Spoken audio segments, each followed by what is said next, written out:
Welcome to Talk Dirt to Me, where two farmers shatter myths and take on the top issues facing America's farmers. Here's your hosts, Logan and Bobby Lee. What's going on? Yeah. Good evening, I guess. Yeah. Last week was the good morning. Yeah. It was. Yeah. Did the morning recording. We officially ended afternoon because everybody heard the siren going off. That's right. At 12 o'clock. As noon hit near the end of that episode. But yeah, man, a beautiful day today. It was. I mean, today was, again, the pollen is always kind of the only thing that, it was, what was high, like 78? Yeah, it was like that. I mean, today was like truly a phenomenal day. Yeah, like you could just be outside. Wind was not blowing for once. Yep. It seems like wind has blown its ass off here lately. Man, it's been terrible. The wind's been fighting us on trying to get everything sprayed. Yeah. It burned down but yeah, man, the weather was on point today. It's actually, and I talked to some of our buddies in Iowa. It's been wet and cold up there. Yeah. So because they were kind of asking to update. And actually, before we give any updates, let's go ahead and take care of the housekeeping. I need you guys to do a couple of things for us. First, I need you to hit that like button, hit subscribe. If you're watching this on YouTube, comment. Let us know what you think of the episode. Also, leave us those ratings on Spotify, Apple Podcasts, all that. 5-star rating means a lot to us, helps us out a lot. Don't be a jerk. Leave us ratings. And doesn't take a whole lot of effort, and you really are helping us out. Yeah, you really are. I mean, do that and share this, guys. And I normally, typically on here, I'm like, man, share this with one friend. You know what? Actually, today I'm going to say share this with like all your friends. Let's push the envelope on this thing, guys. So share this and get it out there in the world. And what else I need to do? Y'all check out agzaga.com. I just pulled up their website.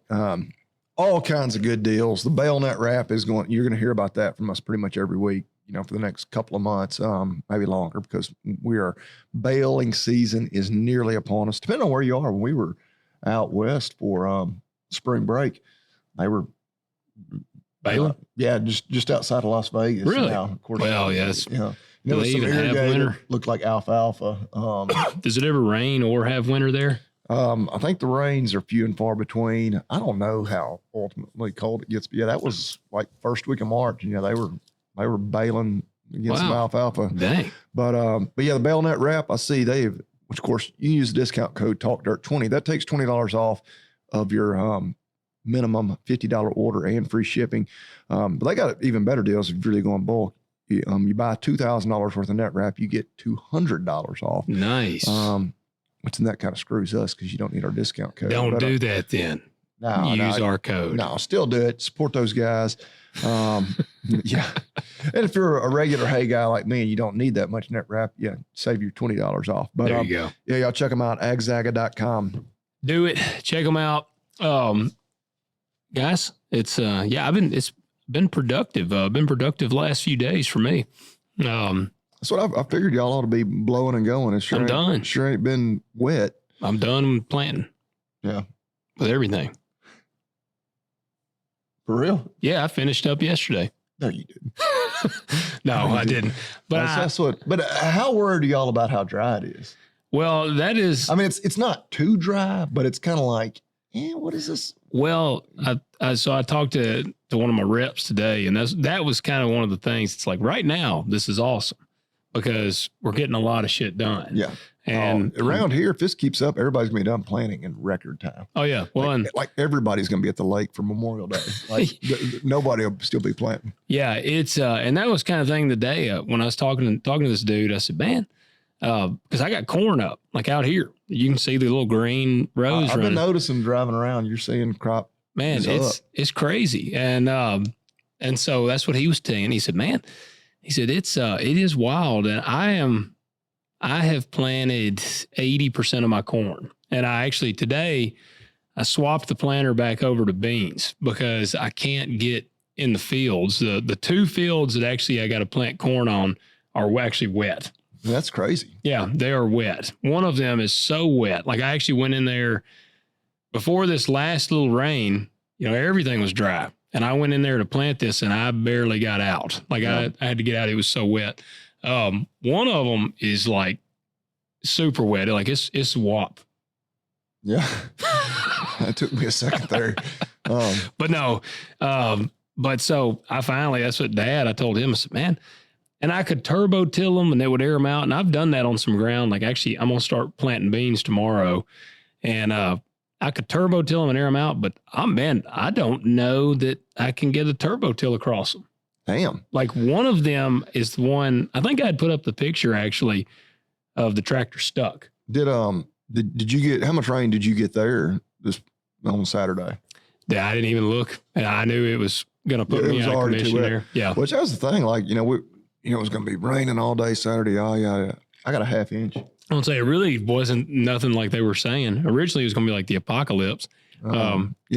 And I think my brother said he got 0.8. I was like, well, yeah, it's significantly more than we got. Yeah. I had pretty much a smooth half inch at both my places. I think that's about what I had here at my house, which that would be pretty close to your neck of the woods. But yeah, man, I don't know. It's wild. So that's what today I went and swapped my planter over and then I planted 165 cabbage plants. Good deal. You can't find any. That's been what's so wild. I saw cabbage about a month ago at Lowe's and I was like, it's too early. I don't like to just go super crazy early with it. Cause hell, you get one of them little weird frosts or something, it'll kill them. And, so I was like, I'm going to wait. And so I waited and man, I've been looking for last week. You couldn't find cabbage. Lowe's. I usually go to Lowe's just because I like the Bonnie's best. Their cabbage always puts a big head on it. And we got to grow it. We're growing it for the crowd. And and this year we're going to plant, I've pretty well decided, probably 500 head of cabbage. We're going to go pretty hard into the crowd. And man, I couldn't find any. And then not last place, I had a guy call me today and he said, man, there's 4 flats up here at one of our little local nurseries. And I had pulled into the local nursery up here the other day. They didn't have any. And they were like, how much do you need? And I said, 500 plants. And they were like, Jesus Christ. And I was like, yeah, I said, I need a lot. And so they said, well, we don't have any. And but this dude called me today and said, man, there's 4 flats up here. And so I said, my wife will be there today. And so she went. How many's on a flat?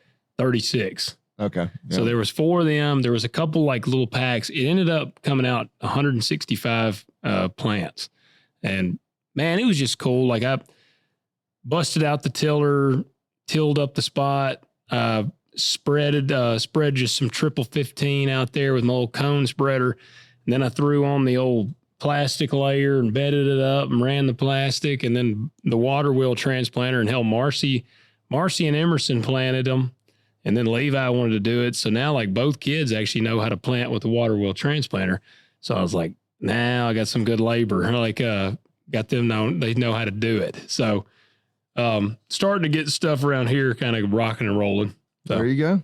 Yeah. Yeah. Did you kill any cats today? So people don't know this. So Bobby Lee. Not any cats. When he's not, frantically watching pornography, he is killing cats in his day job. And that's what, when I call him, I always like, well, you killed any cats today? I always call him basically Dr. Death. Was that Kevorkian? Was it Dr. Kevorkian that was like the Doctor of Death? Yeah, that was doing like the doctor-assisted suicides. Yeah.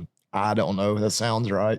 We'll go with it. I'm going to start calling you that. That sounds better than just Dr. Death, Dr. Kevorkian. Our audience is probably too young to remember that. I'm going to have to look it up now that. How are you gonna spell that?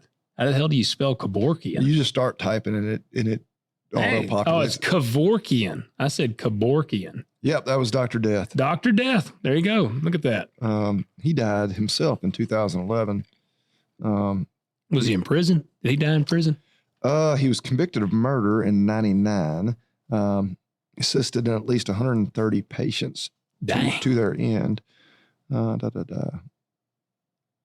Dr. Kevorkian. He did it between 94 and 97. He was arrested and tried for murder. Oh, he had ALS, Lou Gehrig's disease. Oh, so that's what got him. He's convicted of second-degree murder and served 8 years of a 10 to 25-year prison sentence. Yep. That seems light considering like that many people with the name like Dr. Death. I don't know the details of it. Like I know pretty much as the audience does at this Yeah. point. Just from that little Wikipedia. You know,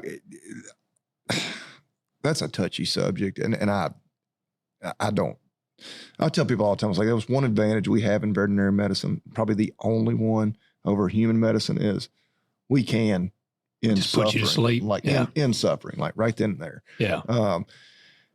And I'm not advocating for that to be legal for humans, because I think it's fraught with all kinds of, I mean, the whole, like, you know, it's in Talladega Nights when Ricky Bobby loses his ability to race. And, what was his wife's name? Carly. They were like, unplug him. Unplug him or whatever. Yeah, they were like, oh, yeah. And you know, just like, well, greedy kids are waiting in there.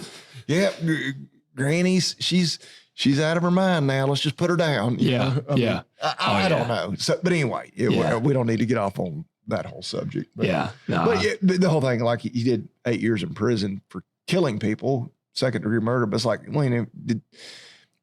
I do think there's clearly a difference between somebody being like, look, I'm suffering, I want to end my life, versus, you know, me walking into a liquor store, shooting the clerk in the head just to steal the cash, you know, kind of thing. I mean, those two are not the same thing. Yeah, no, I would agree. I mean, both scenarios, somebody ends up dead at the hands of someone else. But, yeah.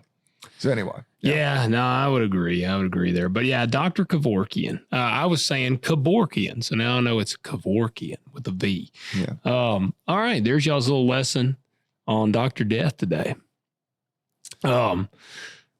So, but no, and the joke is, because Logan always calls me, like, I'm at the clinic, he's like, hey, you killing any cats right now? And some days, like, yeah, you know, actually, I'm just about to put one down. I was going to say the joke is ongoing, because typically when I call him, he has killed a cat that day.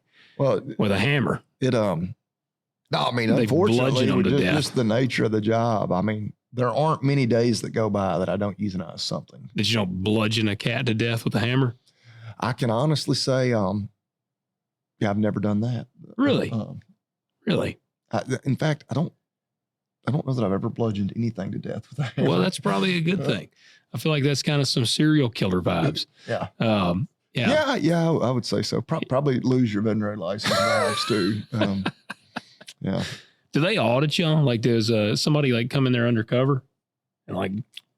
I mean, if like they do like a liquor store, you know, they want to see ID. Do they come in there and?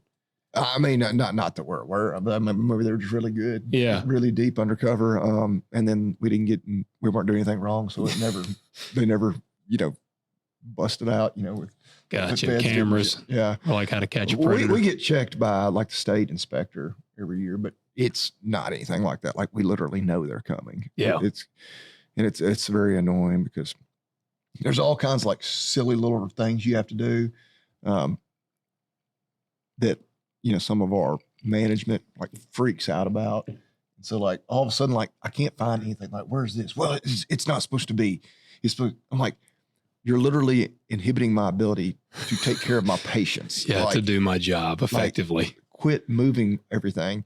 They basically check the big things like your controlled drugs, being sure. Yeah.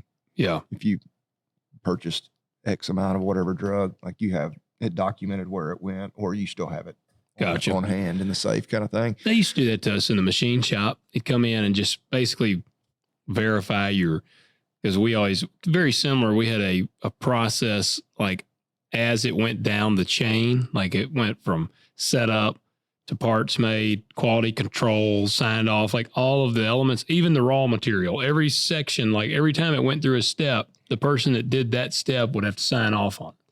And so that basically they could trace it back to, if there was an issue, they could go all the way through the chain and be like, right there, that's when the problem happened. Yeah. Well, this is my 17th year, and being out of school and in practice, and we get checked every year. Yeah. I can't tell you the last time I actually saw the inspector. Really? Because it's always just during regular work day. We're busy, and like they pretty much pop in, check your controlled drug book, and sometimes they might. Like, you'll slide them a little envelope of cash and be like, get your ass out of here. And they're like, you got it, buddy. No, that's one thing. Because everybody always says, if you ever like that, and that's just the state inspector, but like if the DEA ever like sees some, irregularities in your controlled drug records, like you do not want them showing up. Like that's a big costly deal, even if you're potentially not even doing anything wrong. But I rarely even see them because everybody's like, because I drink coffee all morning. Yeah. And they're like, you can't have drinks in this area. And I'm like, when's the inspector getting here? They're like, oh, she's already been here and gone. I'm like, oh. What if you are doing something bad? I don't know. They never have been. I don't think she like immediately just like, hand me your license and like pulls out a lighter. And like sets it on fire. Like, does she bludgeon you to death with a hammer? I mean, you'd have to be probably doing something really bad. Yeah. Yeah. Like the dude in Mississippi in Horn Lake. See what happened to him? No, I did not. I guess he was raping his dog. You really didn't see that? Like,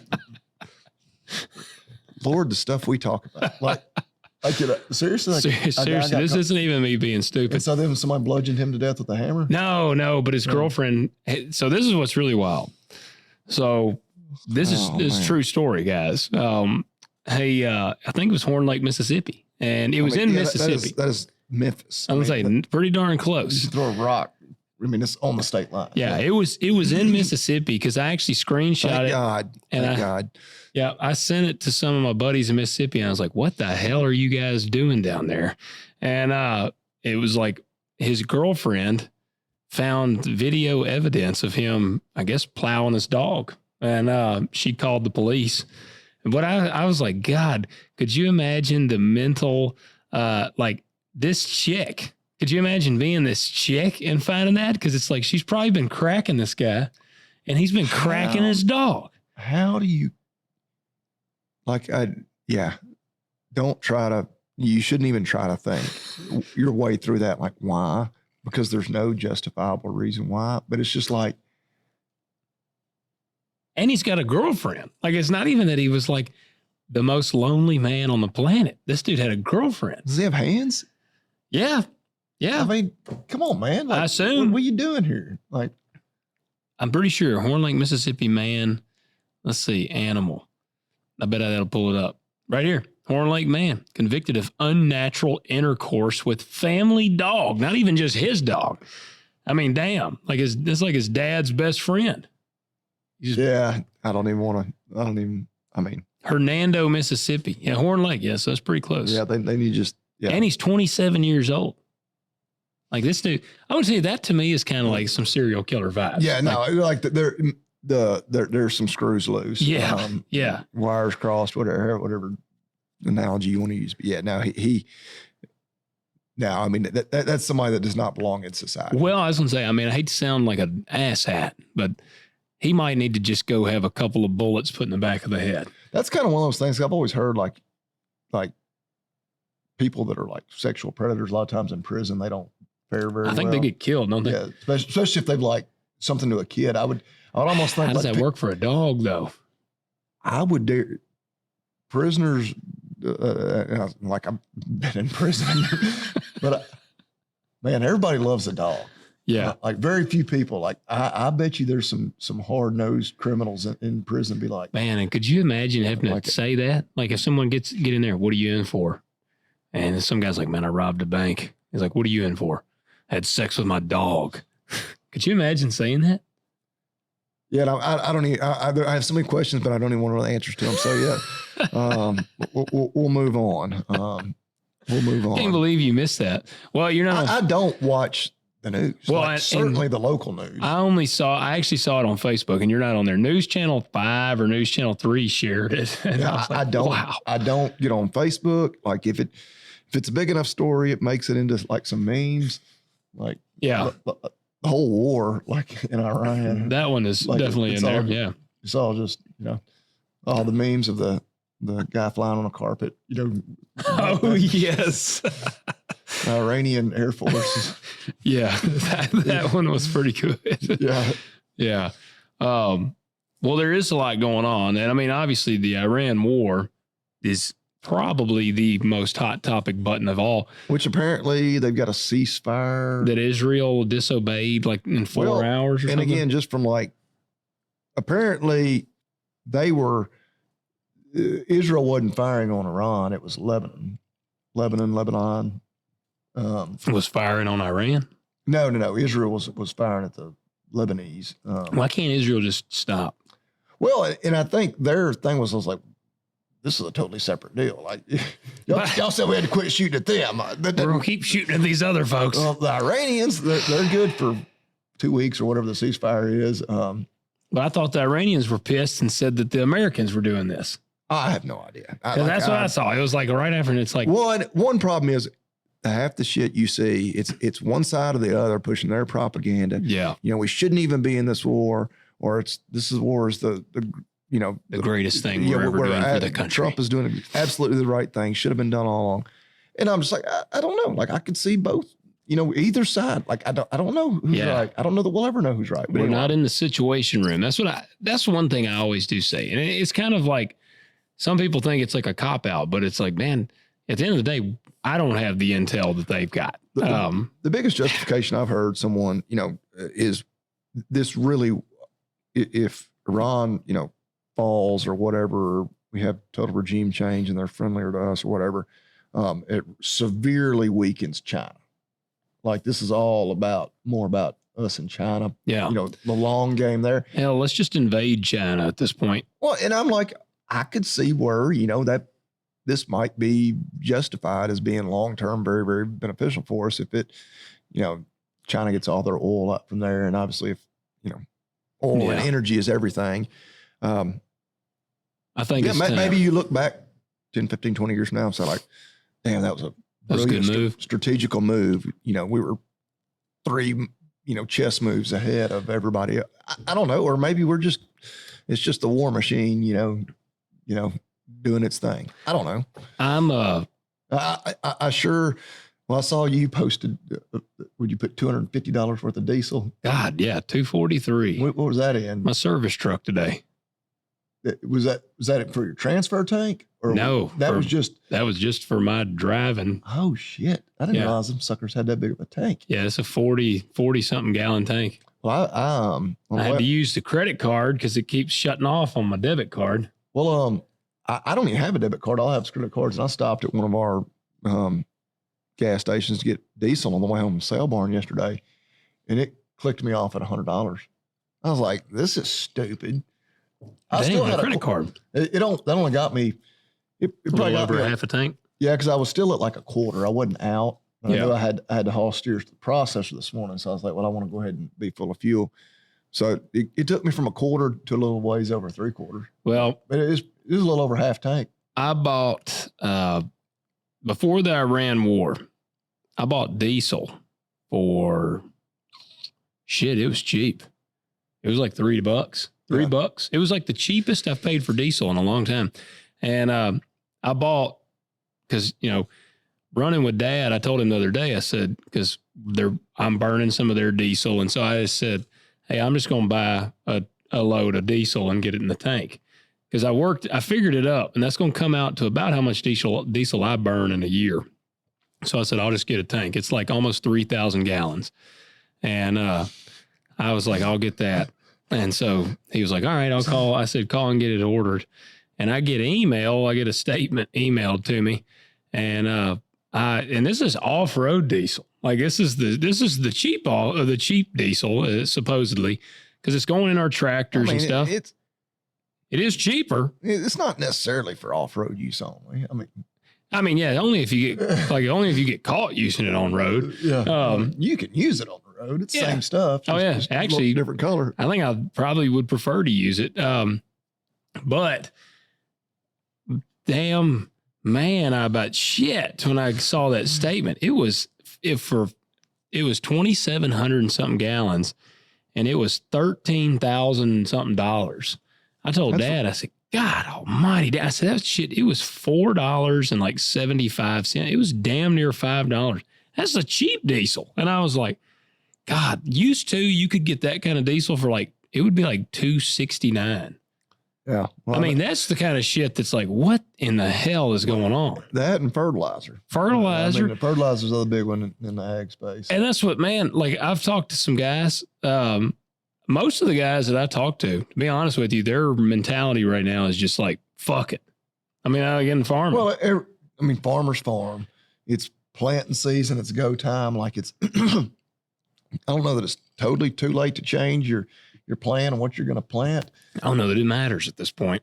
But yes, I feel like with a lot of farmers, and you've been kicked in the nuts pretty hard the last couple of years, and I feel like y'all might be just kind of numb to it. I really do think so. Where it's just like, what are we going to do? Yeah.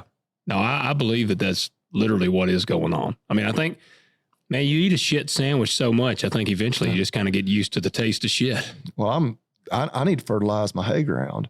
And we just hadn't had any rain in the forecast. So I've been holding off a little bit for that. But then I'm also like, well, damn. And I'm talking like relatively few acres, I would do it sooner than later. You think it's going to keep going up? Yeah. I saw a thing.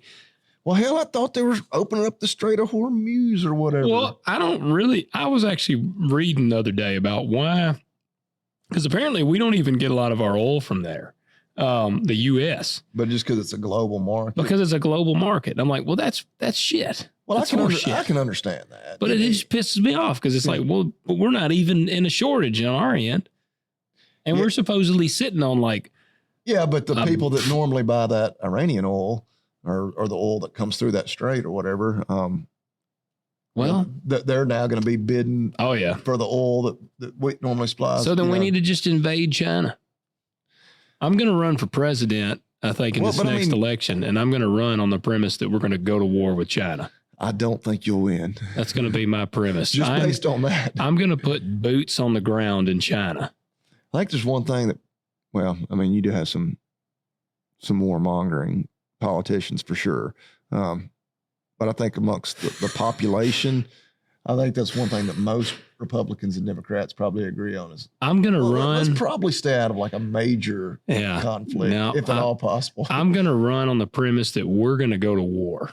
Like I'm going to go with a different strategy. Like, all these politicians, I feel like you're going to represent the war party. I'm going to be the war party. Yeah. Like I'm just going to start a new party. We're going to be the war party. We're going to break away from NATO and we're just going to go to war with like maybe anybody. I don't know yet. I haven't decided who all I want to go to war with yet. I don't think that would be great for the economy either. Yeah.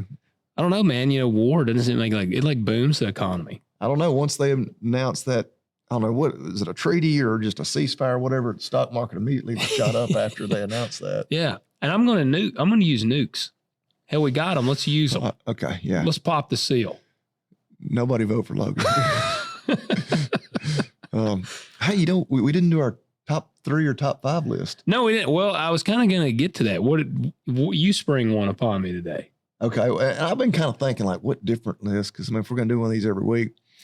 Yeah. Because y'all seem to enjoy these and I have a good time. Well, I was like, we can get away from, eventually we're going to run out of movie categories, but this is just a good one. I couldn't get away from it. So you want me to go do it? Your top, we'll go ahead and say top 5 sports movies. I know movies are definitely your thing. I know sports aren't as much. So this is. Yeah, you're trying to test me a little bit, but I know my number 1 easily. Okay. The Program. I love that movie. Latimer, freaking savage. Yeah. Savage. Okay. Starting team defense. I won't use any of your 5, so I'll let you go first. Okay. Yeah, I'm going to go with The Program for number 1. Oh, shit, that's kind of tough for me. I'll say I love Remember the Titans. I'm gonna throw that. I'm not. Yeah, that is a good one. That's one I hadn't thought of either. And I'm not gonna say these are necessarily like ranked 1 through 5 because these are hard. I'm not. That's hard to do. But I'm gonna go with The Program. I'm going with Remember the Titans. Now sports movies. Is this any and all sports? Days of Thunder, would that classify as a sports film? It would, because I was going to use that one and now I can't. Good. I'm trying to think of ones that'll mess you up. No, I'm going to go with Days of Thunder and 2 more. Man, I feel like I just watched. All right. I'll throw another one out there. Have you ever seen Warrior? I don't guess so. So it's an MMA movie, but it's got Tom Hardy in it, and he's actually like a veteran that's he was in the Marines and kind of went AWOL, and he comes back and he goes into this MMA tournament and he has to fight. He ends up fighting his brother in like this big MMA tournament. So it's a big movie about MMA fighting. And my last one, hell, I'm going to give you my last one, and I'm going to do an honorable mention. My last one, and I know I'm forgetting some, but I'm actually going to say Invincible. You ever seen that one with Mark Wahlberg? I'm familiar with the story, but no, I have not actually seen that. It is a really cool one. And my honorable it's too new for me, which is crazy because I bet that movie's 15 years old. It is definitely 15 years old. Because I'm looking at my list, like mine are all. It's Rudy. Hold on, my honorable mention. Rudy sucked. The Mighty Ducks is one of my honorable mentions. Okay, kind of a goofier one. Yeah, man, it's fun. I don't think it won any Academy Awards or anything. I think it did I thought it was best film ever made. Yeah. Now I'm going to be mad when you say them because I know I'm going to think of some more. But I'm happy. I'm really happy with the program because I love that movie. And then Remember the Titans is solid. Now, the program, yeah, I mean, that's a badass movie. Yeah, Remember the Titans is a good one that I hadn't even thought of. Yeah, Days of Thunder, you stole that one from me. That's fine. It was my category, so you get to go first. All right. What are yours? So I'm going to go ahead and two of them just is a product of my age, my generation, being a baseball playing kid growing up. That's the first sport. Oh, shit. So the two from the 90s that are any kid my age that grew up playing baseball, The Sandlot, and Field of Dreams. All right, so you didn't say Major League. Oh, but I will. Hell, that's a huge one. Yeah, that's what I watched it just within the last couple of weeks, and I love those. Wild Thing, Charlie Sheen. Yes. Did you know he could really throw about 84? Yeah, no, I didn't know that. He was apparently like a badass baseball player. Ricky Vaughn, yeah. He, I can't believe I didn't say. I was just watching reels about Major League good, today. Because I only had 4. So now you got Major League. So there's my 3 baseball ones. All right. Now The Sandlot is just an all around kid classic. Man, that's one. My kids have seen that movie, I bet you 50 times.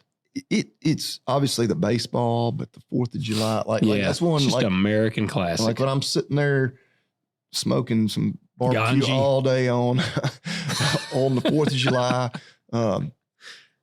which that might be a category we do. Best favorite Ganji. No, like favorite, like I don't know if you'd say like best like Independence Day movies. Yeah, like an American film. Oh, that's a good one. We'll do that one next week. That's good. I might need to save that one for. We can do that for around 4th of July. Yeah, I got a shirt I'll wear. So, all right. So I got Major League, Sandlot. Yeah, you're welcome for that Major League. Field of Dreams. All right. So a little off the beaten path. This might be one you had. A League of Their Own. That's what you're watching. No, not a terrible movie. But no, not going to make my top 5. Necessary Roughness. Oh yeah, I hadn't seen that in a long time. Okay, but you've seen it. Yeah, that was that early 90s? Oh, it had to be. That had the football. I can visualize the cover. Isn't that the one that had like the football, like fighting looking thing on the cover? A bunch of big names in there. Rob Schneider was in there. Really? Yeah. Man, I hadn't seen that movie in so long. He's their play-by-play guy. Okay. But this would have been early in his career. Sinbad, yeah. Kathy Ireland's in it. Man, I hadn't watched that movie probably since the 90s. I'd have been like 9 or 10 years old. But I was just like football and sports obsessed. Yeah. And for some reason, it was either always on TV or we always rented it. I knew it. That's what 91.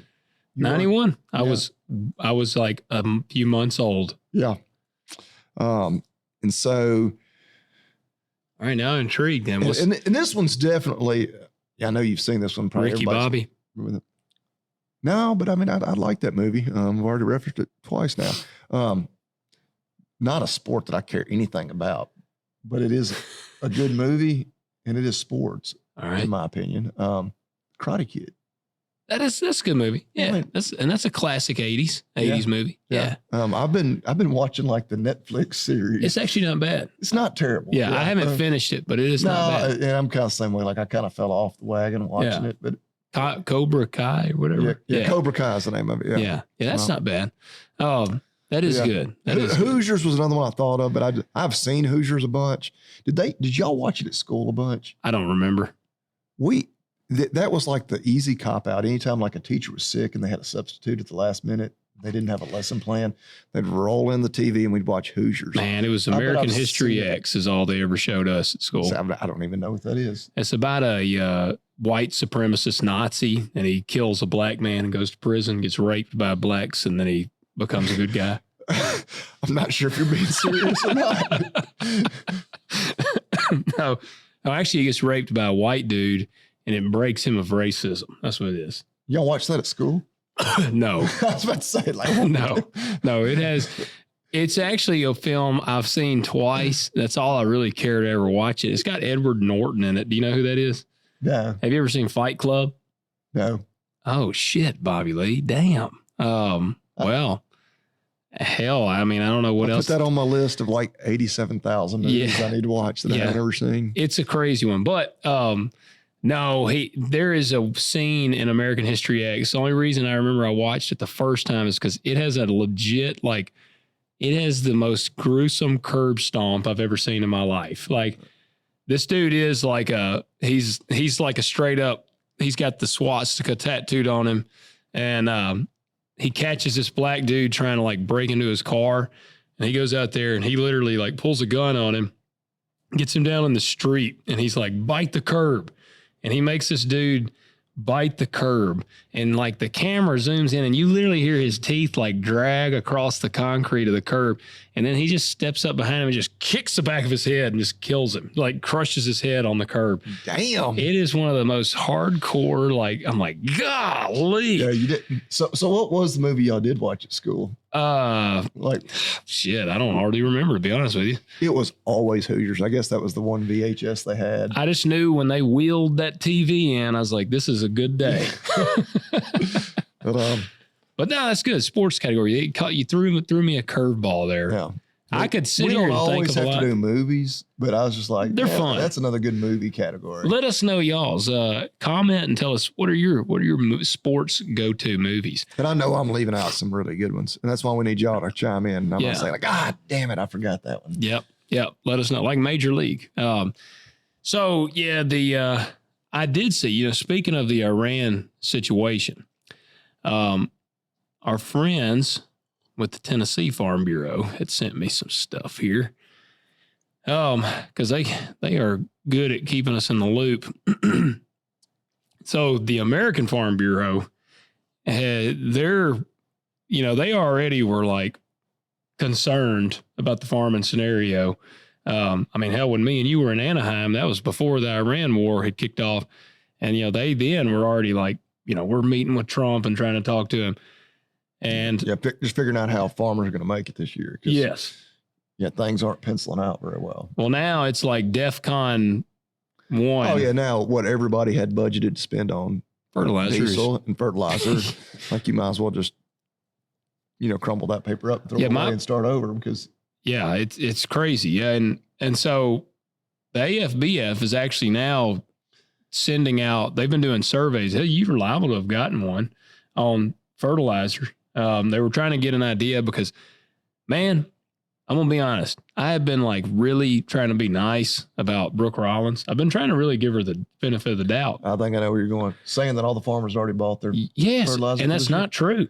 Well, I was like, where is that true? Because, and again, I know like my little cattle and hay operation doesn't matter, in the grand scheme of things. But I'm like, I certainly don't pre-purchase my fertilizer. I know because I had asked you that one time. You said hardly anybody around here does that. And I was actually, I was like, okay, I know in our area. Well, and I tell you straight up, hell, most guys right now, nobody buys it and stores it. Not like dry fertilizer like is used almost. You're basically like just pre-booking it. Right. Can you pre-purchase it, like lock in a price? Yeah. And so some people do that. Yes, but the problem in the last 2 years is guys are getting into the end of the season and they don't have any money left. That's been the big thing. I'm like, we've had such bad years that guys, we don't have the money to buy anything. And you never really know.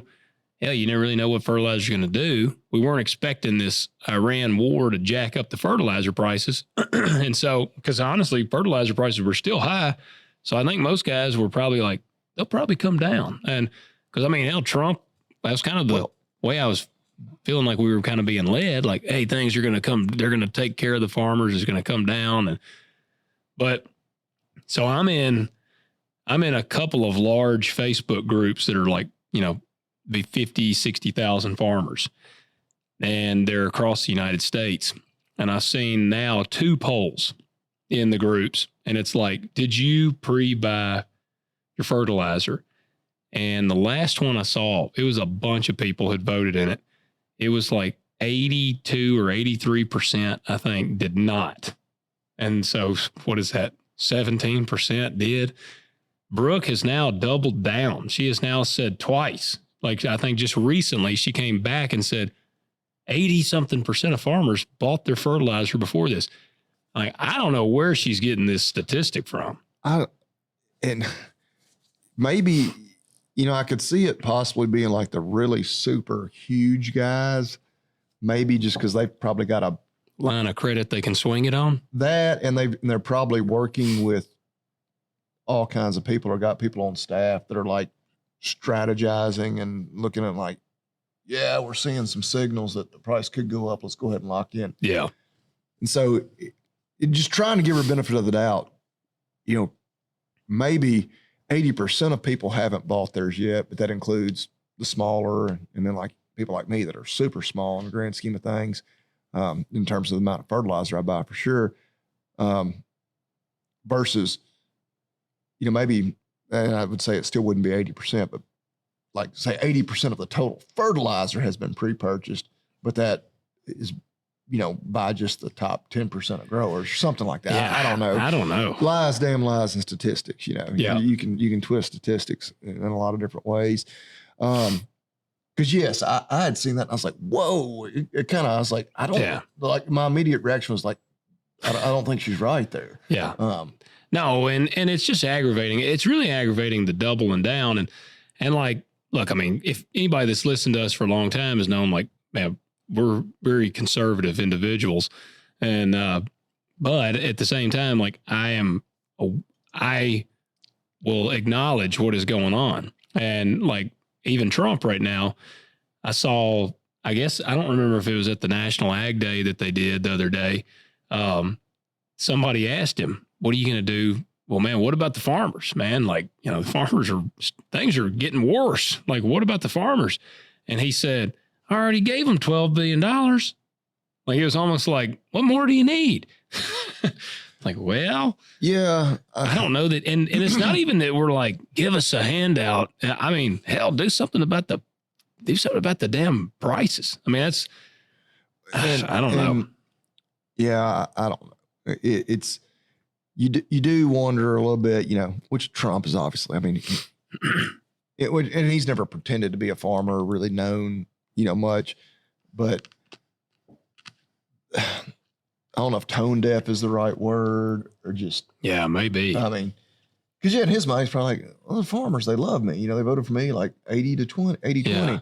And I'm just giving them a huge, well, and of course, in reality, we didn't really want that. Like we keep pointing out that really doesn't help the ag economy when you do that. Yeah. It's kicking a can down the road and just keeping things inflated. And I don't know, in kind of a thought I just had, all right, if these fertilizer prices just get ridiculous and people are just like, I just can't do it. Like I'm going to severely cut back on and I know like for corn, it's got to have nitrogen, but if all of a sudden people start pinching pennies, that's going to lower that average. Yeah. And cut back on the oversupply, and then I don't know.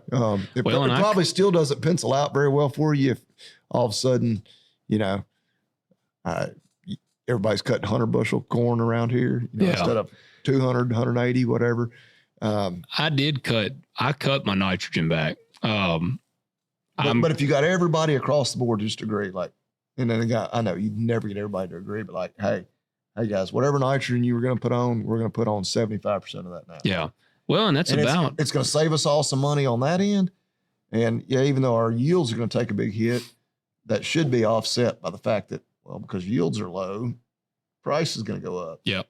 Well, I tell you, in years past, the way we would do our nitrogen was basically we'd say whatever you wanted your end goal to be. Like if I wanted to shell 180 bushel corn, I'd put 180 units of nitrogen down. Yeah. If I want to shell 200 bushel corn, I'm going to put down 200 bushels or 200 units of nitrogen. And we would do 1 unit of nitrogen per bushel. And this year, I probably am doing 0.7 to 0.8 units of nitrogen per bushel. Per expected bushel. Yep. And so how are you making up that extra? I'm not. I'm actually anticipating with the savings. I'm hoping I've kind of set the way I did it. Or you just know you're only going to hit 70 to 80% of your goal. That's the plan. But the thing about it is corn is funny. Man, there's guys that are putting 140, 150 units of nitrogen down. They're shelling 200 bushel corn. Right. Well, of course, there's a lot of other factors in play besides just the nitrogen. Yep. And again, I've been collecting my urine.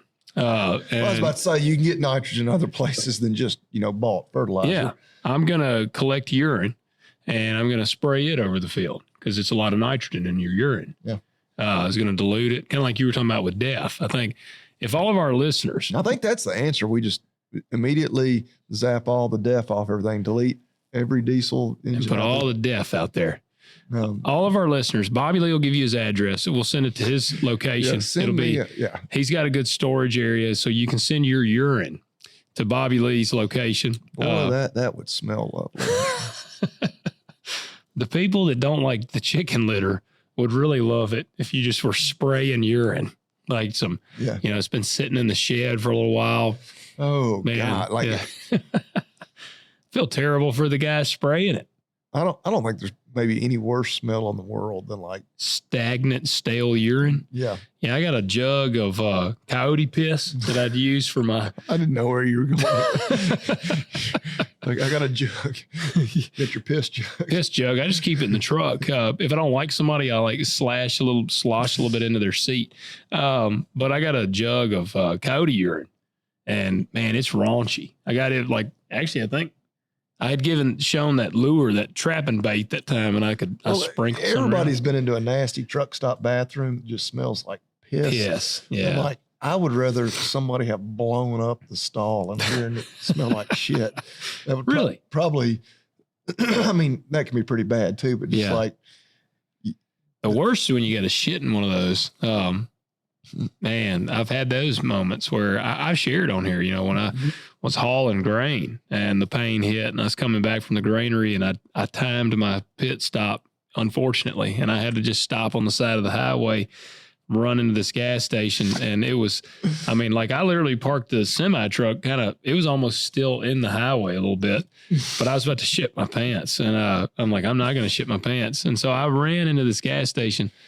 And by the grace of God, nobody was in there. Because if someone had been there, I swear I would have shit myself. I was seconds were coming away. As I was going to the bathroom, it was getting closer. I was doing the clench walk. Sweat was dripping off your brow. Yeah. I was unbuckling my belt as I was walking through the gas station. And I get in there. Oh, it was a terrible bathroom.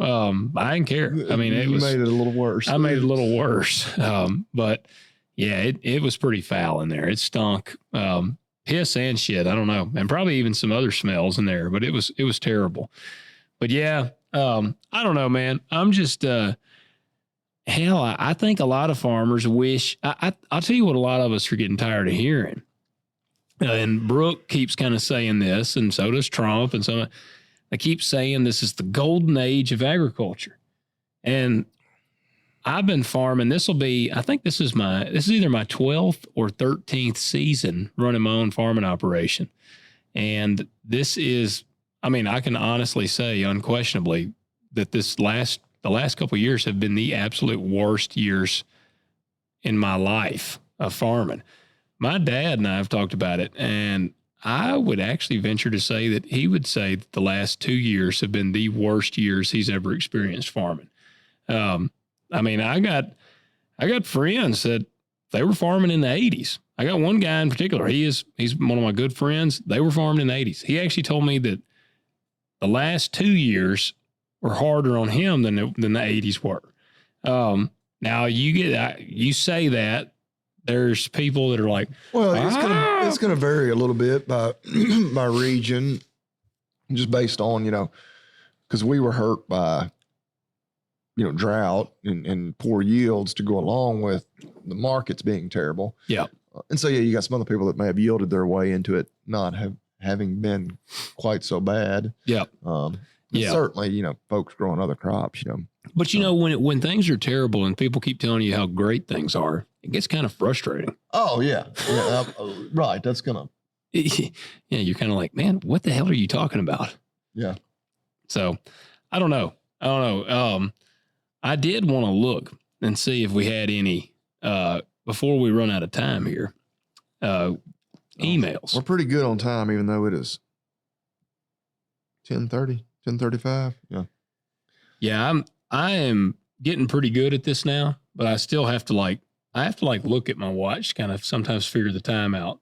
Well, I knew it was like it's 35. It's like it's not 11:35, and I was like, oh, good, yeah, it's just 10:30. Yeah. Which normally I would have been in bed about an hour and a half ago.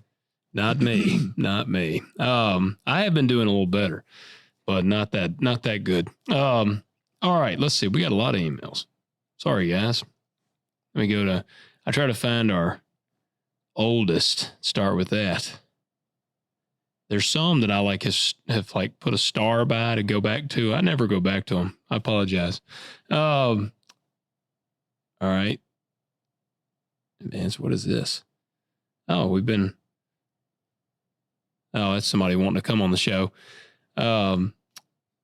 We appreciate that, but yeah, it does kind of clog up the inbox. It does. Yeah. I mean, and like I said, hey, I still need to get back to the piss man. Remember the piss guy that collects the urine for the baits and stuff, traps that had rode in? Speaking of the piss. Yeah, I vaguely remember that. It might have been deep into the bourbon that night. All right, here we go. Okay. All right, here we go. So this comes from Will. Will writes in, hey neighbors, longtime listener from North Mississippi. For the love of God. Please don't be horn-making. Yeah, protect your animals. What a funny one. Sorry, man. You got an interesting shout out in Mississippi. Love y'all's show and look forward to a new episode each week. Question for Bobby Lee. My wife and I currently I was going to make a joke and I was like, it's just I can't do it. No, that's a sensitive subject. Yeah. Man. I was about to make a real dark twist. I got a really bizarre sense of humor. I guess a dark sense of humor. Would you consider yourself? I got a real dark, twisted sense of humor. I can. Yeah. No. Yeah. I was going to make one. I'm like, I better not. Sometimes every now and then I'm like, just don't say that. Don't say what you're thinking. My wife and I currently have 18 600-pound heifers that we bought last summer and early fall. So these are like big money ballers. They look to be about the same size your red heifer that's so gentle. Oh yeah, number 513. Yeah. Do you think that heifers this size would be capable of breeding this year, or should we wait till next spring? I know we'll be buying more this year to grow our herds. Thanks for your input and your time. Y'all keep it up. Look forward to the podcast. Apologize, Will, that we haven't got back to you sooner. This was at the end of February. Okay. So those heifers will be a little bigger now. I was actually just having that thought today because I'm about a month away from turning in bulls. And I just love that heifer. She's like a damn puppy dog. And she's the type I like, got that Brahma influence. And I was thinking to myself, like, I don't think she's going to be ready to be bred.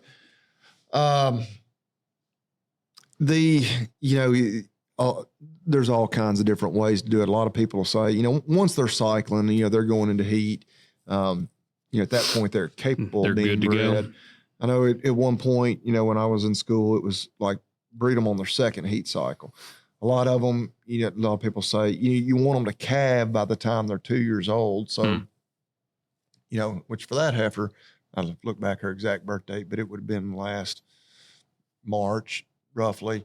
And so, yeah, she should get bred here in the next few months if she's going to be calving by the time she's 2 years old. But it just depends. Of course, you can have some good cows. Actually, there's a lot of research out there that you're better off running, moderate, framed cows. A 1,250 pound cow is pretty. Everybody loves seeing her. I saw some of them come through the sale ring yesterday at Sale Barn, and by God, you needed a wheelbarrow full of cash to buy them. Yeah. But that cow that's maybe 950 at maturity, it's a whole lot easier for her to pay for herself. When you look at percentage of her body weight that she weans off every year. So I don't know, if they're cycling good, you put a good heifer safe bull on them potentially. But yeah, I was actually just having that thought looking at her today. I was like, I don't know. And I don't need to get too emotionally attached, because if she's not ready to breed this spring or summer, calve next spring, especially with prices where they are right now, I need to sell them. Yeah. My God. And I was sitting there trying to buy a few bred cows or more pairs yesterday.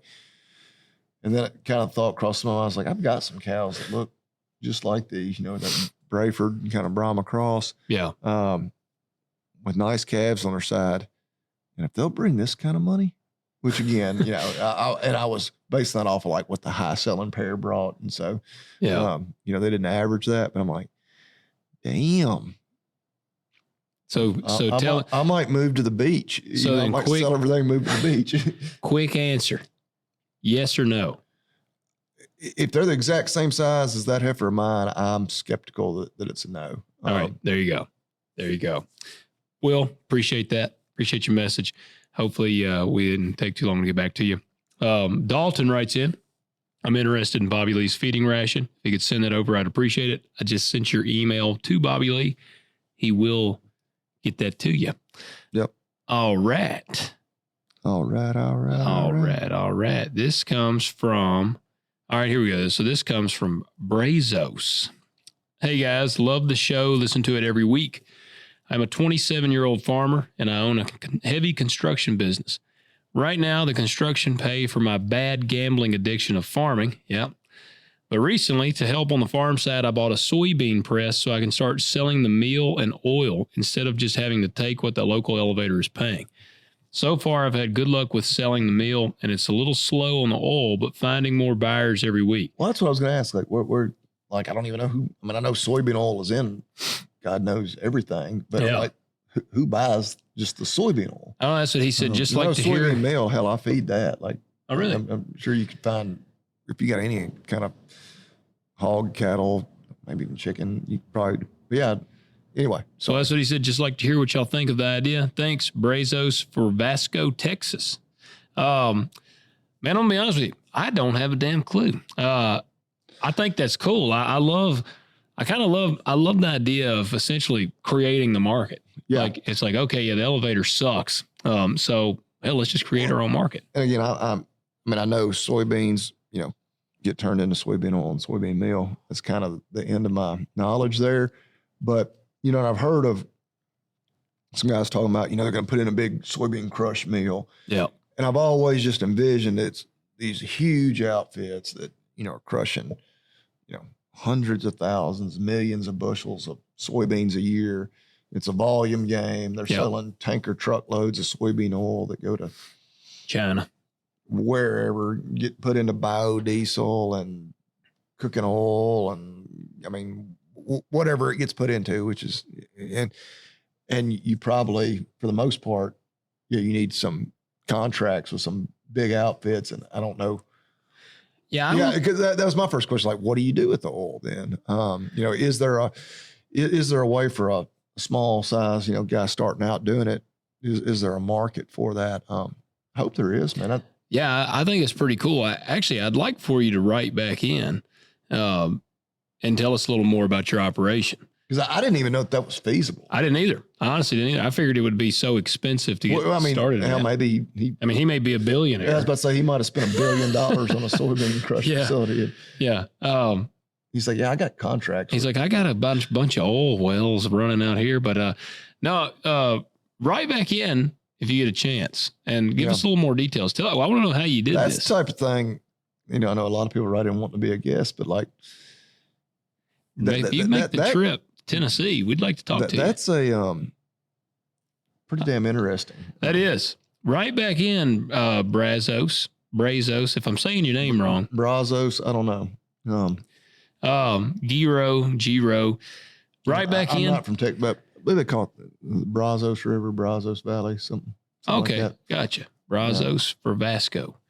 Well, right back in. We want a little more information. Like I said, man, and hey, and let us, if you ever get the closer you can get to the consumer or the end user, the better. The better, by far, without question. Cut out the middleman. Yep. All right, we're going to be awaiting your response. All right, next one. Oh, that's the P-Man, Ken P-Man Johnson. You don't remember him? Yeah, he has spent over 30 years building a business around something most people would never expect. Selling real predator urine to farmers and homeowners. Yes, I do remember that. Yeah. The P-Man. Makes me think I used to work with a black guy. He called himself B-Man. That'd be the P-Man. P-Man, yeah. Okay. This is, oh, man, these are a couple that I got to follow up on these. Got a couple in here. It's a busy world, guys. Got a lot of shit going on. All right, here you go. Clayton writes in, what are you guys' thoughts on electric fence for a cattle operation? I apologize if you have covered that topic in the past. I just started listening to your podcast about 2 months ago. Appreciate the new listen there, Clayton. Electric fence. I mean, they're for gays, is basically the way we feel about it. Run some barbed wire like a real man and put those things away. No, I'm just kidding. Kind to a degree. Going back to kind of a couple of, I think in the last 2 episodes, we talked about it with Commissioner Andy Holt last week, and then week before, the electronic collars for the cattle. I think that they may that paired with that. I don't know that they'll eliminate electric fence. No, because like around here, like I don't know of anyone, and I know that it just uses just totally electric fence. Yeah. I know a lot of applications for it are more in your cross fencing. Where it's not as important to keep them in. Yeah, because it's like I have tinkered with electric fence here and there, and I'm just not that smart. And when it comes to electricity and everything, and having grounding issues and whatnot, and if you get the cattle trained to it, like you keep that fence hot and it's popping, they're gonna go up there and they're gonna stick their nose on it and it's gonna zap them. And they do that. They're gonna have to do it more than once. They learn pretty But then they figure it out, and then you almost don't even have to have it plugged in. Yeah. But I had where my little duck hole is. I put electric fence around it and I planted it, buddy. They just and I had a solar charge because I didn't have any electricity anywhere near there. Yeah. So one of those solar chargers, and it was working. Like really? When I turned them in there, I could sit back there and watch. They would zap it, but they never respected it fully enough. I think is what it was. Yeah. And it wasn't super hot. Or you had to keep going. Well, you had a couple of them that would just, and they wouldn't even test it. They would just plow right through it. And hell, it ain't zapping that hot. And I guess you could maybe get some. So can you just crank it up? Well, and then they tear it all down. Well, then hell, it ain't doing shit. Yeah. And so it's. Well, in the old ones, I remember used to, if like a piece of grass touched it, then you could touch it and it wouldn't even shock you. Like it was grounded out by the grass or whatever. And so that was one thing I always remember, because we used to, anytime as a kid, I'd be around electric fence, I was going to get shocked because I just had to test it. And I remember you could put a piece of grass, like lean a weed on it, like a Johnson grass or something, and then it was good. So I'll tell you, for our area, and I've had discussion very recently, because man, I got a farm right now. We're doing burn down. Man, I got one right now that if it had fencing, oh shit, man, the cover crop on it is like it is beautiful. It is like a beautiful pasture. You could in a year like this with the way everything's going, I'd say I'm just going to graze that all the way out. We're not going to plant any crop, dude. And it's worth more putting weight on cattle than it is. It's 150 acres of solid, like thick cover crop. It's got some hairy veg on it. A little bit of. Tell you what, if you had about $250,000, you could buy you about 100, 5 weight put out there steers and dump out there. Yeah. I wonder if I could increase my line of credit. They're going to cost you about $2,500 a head, if not more, depending on what size you buy them at and what type. Well, it's a beautiful place. You drive by it, probably. Well, I don't know. You may go the back road. It's like taking your kids to school. You may go by it, but it's got a gorgeous cover crop on it. I mean, it looks awesome. And that's what one of the guys that turkey hunts it, he called me and he was like, "Yeah, it's gonna be a pain in the ass hunting this thing." I said, "Yeah, it is, but it looks great." But I say all that to say a lot of our problem around here, and we've shared this before, man, the urban sprawl is encroaching on us really heavily out here. And so everywhere I would put cattle now, just about, it's like a subdivision or a highway is like right next to it.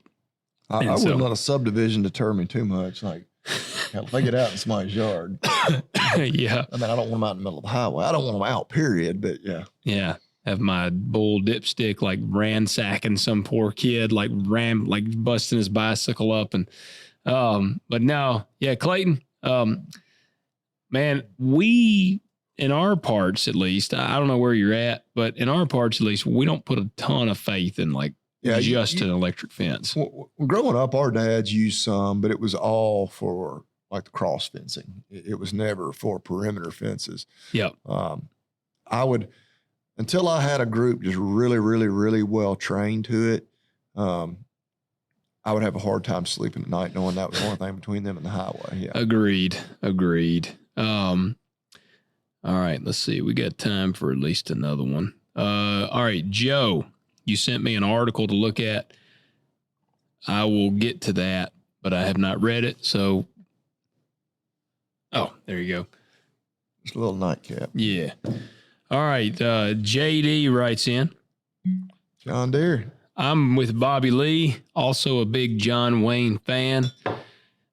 Since Bobby Lee said Lonesome Dove, Tombstone, I'll go with Sam Elliott and Conager and Tom Selleck and Monty Walsh. All right. Have you ever seen that one? Dude that helps us on the farm. That's like one of his favorites, Monty Walsh. I need to watch it. I hate to say there's a it. fair chance I'm going to watch it and I'm going to be like, yes, I've seen this. But well, I hate to admit, I've not seen it. And Brock has been telling me to watch it, and I just have not made a chance to watch it. But who you say, Sam Elliott? Sam Elliott's in Conager. I think I've seen that one. Now, he did mention his John Wayne movie is The Searchers. That's a good one. Does he die in that? Is that the one he gets killed in? I don't think so. Which one is it where he's with all the kids and he gets killed? Is that the Cowboys? That's Cowboys. All right. My mom could tell you because there's very few movies that John Wayne dies in. Yeah, it's only two. It was the Cowboys and one other one. I'm pretty sure. All right, I'm gonna chat GPT it. I think it was The Legend of Bagger Vance. Yeah, that was it. There's the sports movie. Yeah. Hey, Tin Cup. That would be another good sports movie. Tin Cup? Oh man, have I got you? Yeah, I don't know that I've ever seen that one. What is that? What was I chat GPT? What movies does John Wayne die in? Yeah. Tin Cup. It's a Kevin Costner. Never seen it. I'm almost certain, unless I've got and that's possible. The Cowboys, we knew that one. The Shootist. Okay, yeah, that was his last. Was The Shootist his last movie? Actually, it lists like 5 movies he died in. Oh, I thought he only died in 2. Now the other 2 aren't westerns. Wake of the Red Witch. What the hell is that? Plays a sea captain who goes down with a shipwreck while searching for treasure. And the Fighting Seabees. His character dies heroically during a Japanese attack in World War II. And then They Were Expendable. It says he kind of dies. It says his character survives, but the film centers on loss and sacrifice, sometimes mistakenly included in the list of his death roles. Oh. So what was the other thing?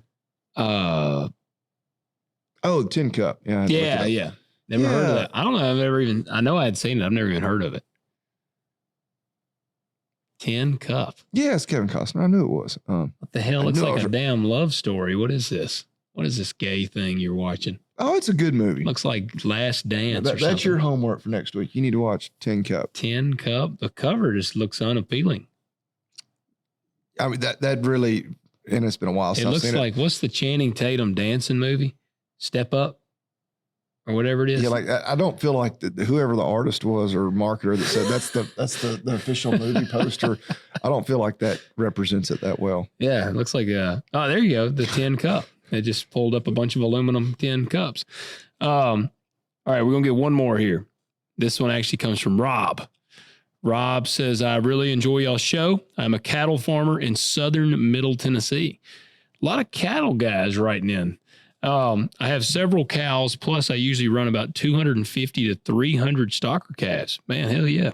He said, I also sell about 30 he freezer. Is a big baller if he's shelling out cash for them. He is. I just told you 100, depending on what you're buying, about 100 steers right now, you might as well say it's going to cost you $250,000. So, well, that's what he says here. He says, I also sell about 30 freezer beefs a year, and I got a 12-inch dick.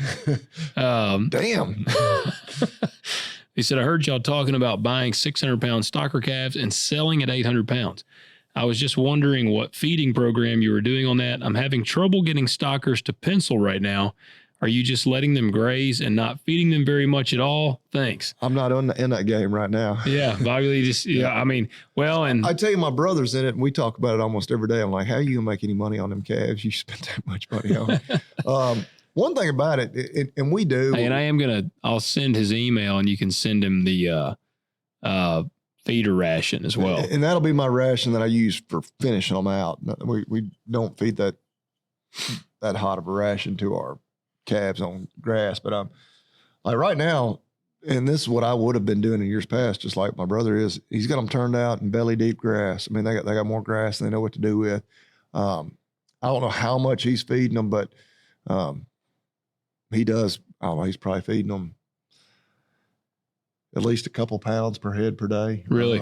And may bump it up from there. But right now, feed's pretty cheap because, the cattle aren't, but because of cheap commodities. Yeah.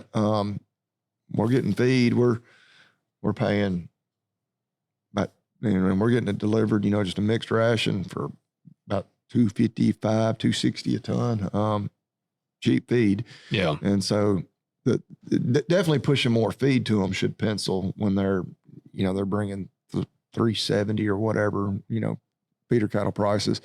I want them to gain as much as they can on that grass.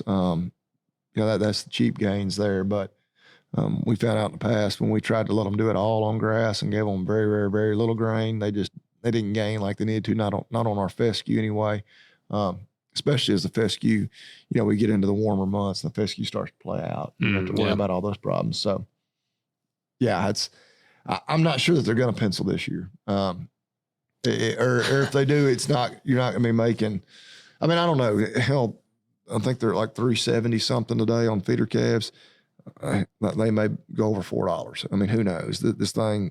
It's crazy. It's I just watched a cow-calf pair bring $6,200 yesterday. And I was like, nothing registered, just crossbred cow with a nice calf on her side. Yeah. She's about 4 years old, $6,200. Brett, and the same type cow that's just heavy bred and hadn't had that calf yet, bringing $4,400. Which you can almost say, well, the hell, that's a pretty good deal because, once she has a 150, 200-pound calf on her side, she's going to be worth another $1,800. Yeah. Or as a pair, they would be. That's wild, man. That is wild. And those were the high sellers. Those were the stick out ones. Feeder cattle today up $1.85 to $3.72. There you go. Well, man, we're rooting for you. I want everybody to make money. I was say, hope you do make money. Except the corn farmers. We need cheap corn. Yes. No, they're all gonna go broke. Then we're not gonna have any corn. Yeah. That would not work. Appreciate you writing in, Rob. Jack, I see you sent an article. I'll try to check that out for next week. And I think that has us pretty well caught up. Wait a minute. All right. We'll give one more. No, wait a minute. That one, I need to respond to this dude off air. He's asking a question about a local thing here. So I'll respond to him off air. You might have to share some names or something. Yes, it's about a local thing, and it's probably not going to be a pleasant response. He wasn't a jerk at all, but he's asking for some information. Okay. So, Yes, that's got us pretty caught up beside a couple of articles we got to check out. Logan has some incriminating pictures of some local politicians. Yes, that's right. I like to do a little recon, a little undercover work on the side. Let's see here. I mean, our congressman is Steve Cohen. At least for now, he might get primaried. Oh, yeah. I would be so tickled. Well, I don't know that. I just want to see him gone, man. I can't stand him. He is such a cockroach. He's been in there forever. The dude running against him is one of the Tennessee Three. It ain't the guy with the big afro. Yes. Oh, gosh. Oh, shit. I would rather Steve Cohen. Yeah, dude. I'm like, talk about wow. 2 different shit sandwiches that you're. Good gosh. That stupid idiot. Well, I hope Cohen beats him. Yeah, I'm like, at least Cohen's old. He can't last that much longer. Yeah. Oh, he's going to be gone sooner or later, sooner rather than later, one way or another. Yeah. And like, that's terrible. Oh, yeah. In this case, what is it? The devil you know is better than the devil you don't? Or whatever. Yeah. Right. Yeah. Good gosh. That dude's an idiot. Yeah. So anyway, that's for those of us local, fortunate enough to live in the same district, same congressiontional district. We used to have a really great one. Yeah, they redrew our districts, and so now we get lumped in with Memphis. So, yeah. We're gonna keep going with Cohen. Maybe not. Going with Cohen. I guess now, unless whatever. We start off with 2 words: made in America. Say, Steve's our second favorite Democrat. Were you going to say we need to have Steve on the show? Hell, open invitation.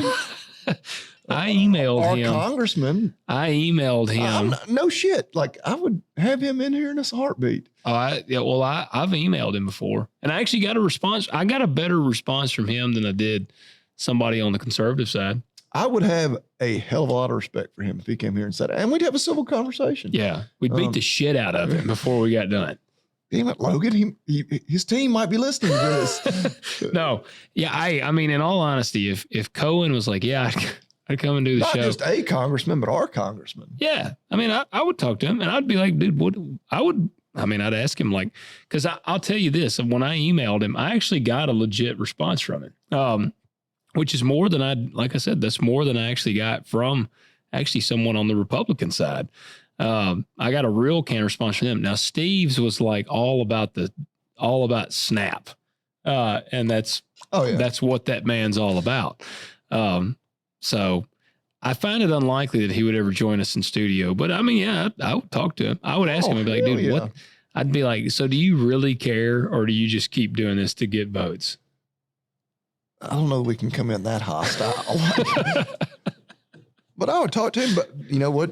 Is it true you're gay? I don't even know what. Is that even a rumor? I think it is a rumor that he might be gay. Okay. Yeah. I mean, hell, it's 2026, Logan. Yeah. Hey, whatever. Yeah. It's better than the Horn Lake, Mississippi fella. Yeah, having sex with another dude, as long as it's consensual, is probably better than having sex. With your dog. Yeah. I have to, and I can't even, I was going to make another joke. I'm like, man, that's just such a one. Even I'm pumping the brakes even on that. As much as again, I don't care if people are gay or not, but like, no, that's 100% better than raping an animal. Yeah. I was going to say, I don't think you can have consensual sex with an animal. No, I'm gonna go out. No, I'm gonna say you can't. Yeah. I mean, if your dog is talking to you, you already got some problems. Yeah, that's. Yeah. All right. But back to our famous 2 words. Made in America. So I may have done this one before, but if I did, it's been a long time ago. Yeah, it's probably been 230 episodes or so. Probably. We've been in 230 weeks. Yeah. We've been in the game for a long time now. I thought you. I'm just going to add it to our list. I thought you were farting. I thought you were just leaning over trying to like shoot one towards me. I was going to say, damn, you really going to do that too right here? Rain flow irrigation. Have I ever done this? Are they the ones out of Pennsylvania? Yes. You have. Okay. It's been a while though. Okay. All right. Well, then give us a different one. Do you really want me to? Do it. If you got one, then okay. yeah, Well, sure. And this Now, was, and I'll tell you, kind of relevant to part of our discussion for tonight. all right. Well, I'll tell you why. Because I used my water wheel transplanter. I used that bad boy right there. Actually, that's the model I used. And the only reason I know that you said this, because otherwise I would have never even heard of it. But yeah, I think when you first got the water wheel transplanter, you highlighted them. Gotcha. Yeah, their stuff's awesome. So we talked a lot about fertilizer tonight. Adam's fertilizer equipment. Okay. Did you get you a manure spreader? No, I don't. I just use the one from the Big Adams buggies. Yeah. Yeah. Okay. Those are made in DeWitt, Arkansas. Really? Yeah. Okay. I use every now and then I'll get the one from Helena. Yeah, that's the same one I get. That's why it's so beat to shit. I was thinking the same thing about you. Now, which one of us barrel rolled the sprayer down the hill on the 9600? Well, yeah. But I don't beat the shit out of the fertilizer buggy. No, but have you ever had the pin jump out on you? No. I had like a little. No, because I don't cowboy it, Logan. I treat it with respect. Well, are you going the proper speed to have a calibrated flow? Well, it's ground driven, so. But you get a better spread. Well, yeah, I know you got to keep up speed. Like when you really slow down, yeah, your fans quit. Yeah. How fast are you running? I probably run 5-6 miles. Damn, I run like 3. Oh, really? I don't know. I don't know how fast they go. Like 5-6 seems pretty reasonable. Yeah. Now I use my little cone spreader that I got now. But no, that's. Well, it depends. I got some pasture. Well, yeah, spots you're down at 2.5, 3 probably. That the old spreader over of our dad's, it may be an Adams. I think it is. It probably is. It seems like, I'm sure there's other manufacturers out there, but especially in this part of the country, which partially being the fact they're made. Right, right over there, yeah. Yeah, you're just across the river from us. Well, and I'll tell you, they're a son of a bitch to drill through. Dad and them said theirs had rusted really bad. Hell, they all do. That's why I have thought about buying one, because you can get them relatively cheap. I'm like, no. And they let you, if you buy the fertilizer, they let you use the buggy without charging you extra. Yeah. That fertilizer. Only thing that's paying the butt is you got to take it back pretty much when you're done with it. Hell, I just park it out here and they pick it up. Yeah, I think I have had them do that. I always feel bad. I'm like, they're letting me borrow their equipment, so I drive it 40 minutes all the way back over there. Well, one of the dudes lives right by here. Yeah, I know. Yeah. So I'm like, hell, as big of a bill as I. If he offers, I'll probably be like, okay, you're damn right. I guarantee you, if you said something to him like, hey, can I leave it at Logan's shed here and pick it up? He'd be like, yeah. Oh, because it's 40 minutes over, 40 minutes back. It is. They used to be 10 minutes away. Yeah, I think we were some of the only people that were sad to see them move to their new location, because it is a whole lot nicer and a whole lot better setup. It's actually it may be their nicest facility in Tennessee. Yeah, I mean, it's great, but they were 10 minutes away and now they're 40 minutes away. Yeah, there's a brothel in there. Yeah, I mean, how else do you keep the boys entertained during the off season? That's right. You farmers are. Y'all only work for 3 months out of the year. That's true. That's true. If I was a vet, I'd work half a day. That's right. Right. I just get to pick which 12 hours. Dad and them's fertilizer's horribly corrosive on everything, and theirs had like rusted through.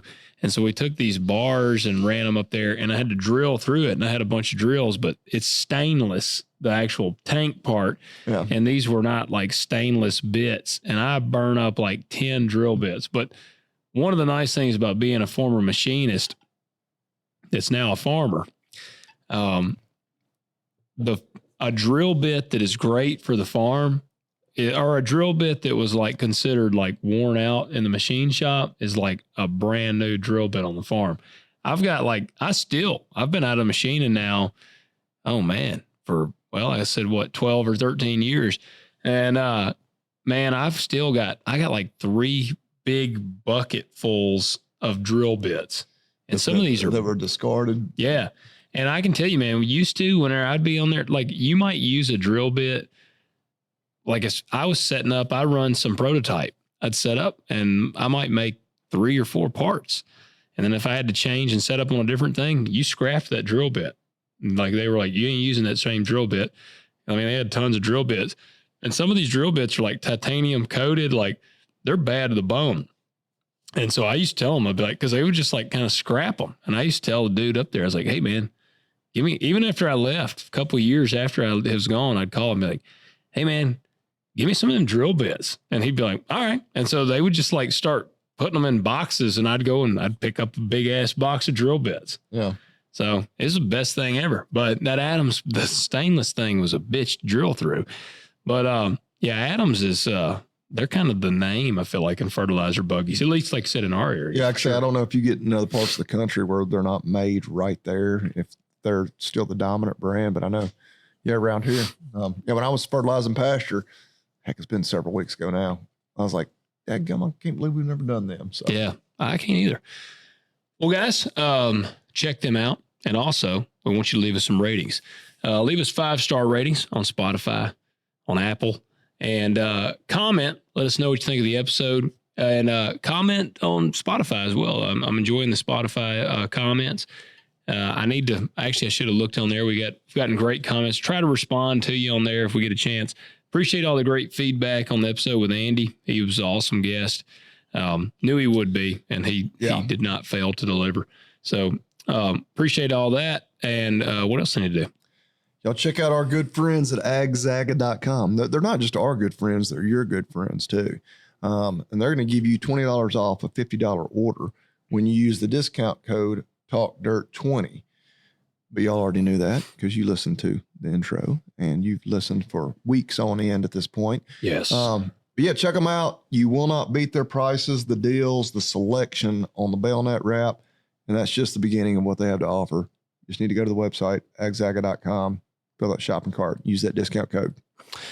All right, guys, do it. And we will catch you next week. You've been listening to Talk Dirt to Me with your hosts, Logan and Bobby Lee. If you enjoyed this episode, we ask that you subscribe and leave a review. And we'll catch you next time.